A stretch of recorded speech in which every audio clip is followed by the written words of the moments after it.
Kitalo nnyo ono afudde ajjamu lubuto. Birungi Suzan afudde ng'ali mu kujjamu olubuto.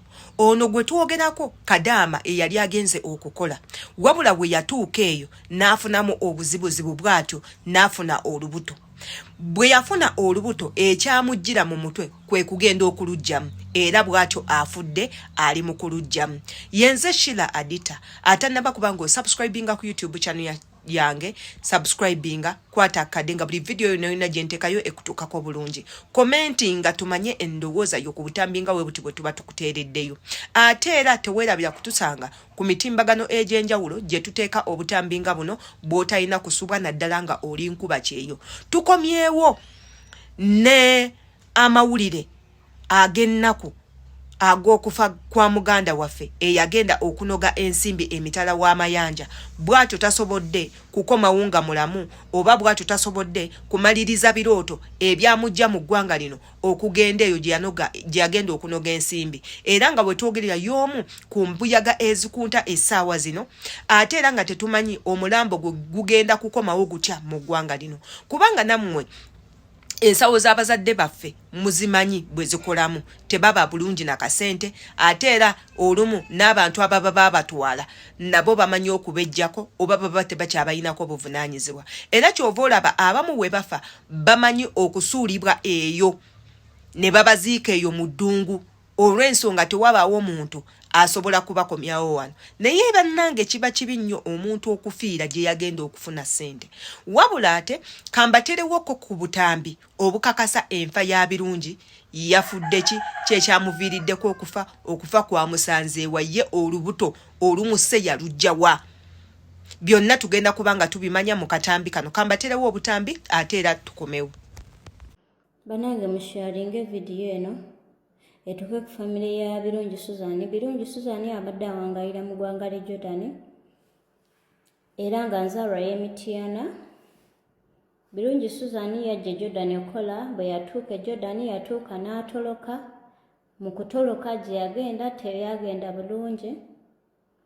Birungi Suzan atuuka afuna olubuto naye nga mu kufuna olwo olubuto yakwatibwa bukwatibwa. Sigamba nti oba yeeyagalira naye yakwatibwa bukwatibwa. Kati mu kufuna olubuto abadde bagezaako lujjamu ne maama kiyumba we. Embeera ne bitagenda bulungi, ekintu ne kimufiira munda. Era mbu kigambibwa Birungi Suzan essaawa eno si mulamu. Naye nga maama kiyumba yasuula omwana oyo, embeera emala okubijja n'asuula omwana oyo n'amukasuka abweru, ate mu kumukasuka n'amuggyako n'essimu. Era essaawa eno omuntu akyatinga famire ya Birungi Suzan si Suzan yakyatinga, maama kiyumba yakyatinga. Era omuntu yenna agezaako okusaba ssente, Suzan si yali okusaba ssente, maama kiyumba yali okozesa essimu ye. Era mbu kigambibwa omwana si mulamu obudde buno naye nga bakozesa essimu ye. Nsaba musharinge vidiyo eno etuuke ku famire ye esobole okumanyikibwa kubanga essaawa ya leero tetulina famire ye yenna gwe tumanyi. Naye singa eba etuuse ku famire awo tuba tusobola okukola ki? Tuba tusobola okikwasaganya. Naye essaawa eno tetulina wa famire ye. Omwana essaawa eno tamanyikiddwa gy'ali naye nga mbu alabika mufu. Kadaama ono afudde ajjamu olubuto. Kadaama ono amanya ge Birungi Suzan ng'afiiridde mu ggwanga erya Jordan abadde agizaako okugjamu olubuto. Kadaama ono Birungi Suzan kigambibwa afudde, kigambibwa nti afudde wali mu ggwanga erya Jordan ng'agezaako okugjamu olubuto kuba abadde mutolose. Omuwala ono feesi yo oba ogimanyi tambuza vidiyo ebe ng'etuuka ku famire ye. Omuwala ono abadde ava mu disitulikiti ey'Emityana era mmwe abali mu Mityana eyo abali mu Mityana eyo nga omanyi feesi y'omuwala ono oba nga waliwo kampuni gye watambula n'oyitiramu nono feesi y'ono omuwala Birungi Suzan yafudde ng'agezaako okugjamu olubuto. Kakati byabadde bitya? Birungi Suzan ono yagenda n'akola mu ggwanga lya Jordan wabula embeera we yatabukamu n'asalawo atoloke. Nga bimanyi eby'okutoloka bwe yagenda ebweru eyo munnange nga bimanyi osobola okwegatta n'omuntu n'ofuna olubuto. Kati yafuna olubuto n'addayo ewa mama Kiyumba we eyamuyamba ku by'okutoloka. Kakati ebyaddira tebyali bulungi, we bagezaamu okugyamu olubuto byagaana, yafudde, omuwala yafudde n'olubuto. Kati ekintu kiri kyekyasooka okufa eky'omunda, then n'omuwala n'amala n'afa. Ate mama Kiyumba n'amuggyako essimu nga talina mpuliziganya yonna. Kati omuwala munnaye kigambibwa nti alabika yafa. Ebisingawo n'ebyo osobola okuyingira WhatsApp group yange, mubeeramu amawulire gonna agakwatagana ku baana b'e Jordan, abaana b'e Saudi, Kuwait, Oman, kweriawo ku linki n'okugyayo enamba y'essimu singa obaako information yenna gw'oyina. Nze mbeerawo nga abaana b'e Jordan mugamba mutya mwebale kumpa ku mawulire ebitambula wano mbeera mbiraba. Abaana b'e Jordan bwanjagala yingira WhatsApp group linki kweri wali okumanya amawulire bw'atyo Susan bwe yavudde mu bulamu bw'ensi ng'agezaako okuggyamu olubuto lwe yafuna mu butamanya. Omu ku bo agambye nti Susan ono olubuto lwe yabadde nalwo baali bamukwata bukwasi n'afuna olubuto. Ate era mu nsonda ze zimu ziraga Susan yali mutolosi, bano abaana be batwala okukola eyo ne batoloka. Era nga ye agamba mu kutoloka okwo mwe yafunira abo bamaama Biyumba ne bamutwala.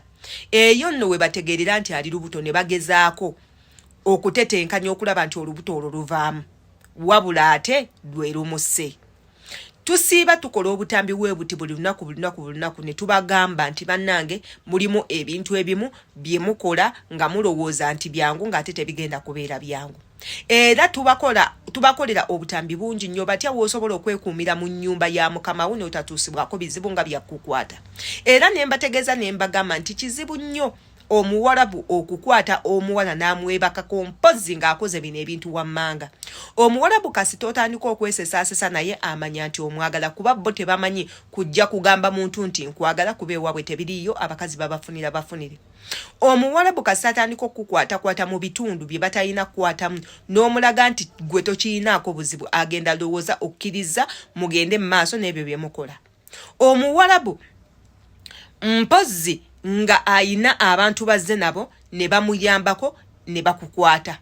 Mpozzi ng'akozesezza kisi ng'emmundu, akambe n'ebintu ebirala. N'akugamba bw'otampa ngenda kuba nkutta, ekyo kisoboka. Abalala ku mmwe bakozesa ssente, najja n'akuwa ssente mpitirivu, n'akugamba mpaako, n'akugamba sijja kufunisa buto n'ebintu ebirala. We bivaamu nga mufuna embuto.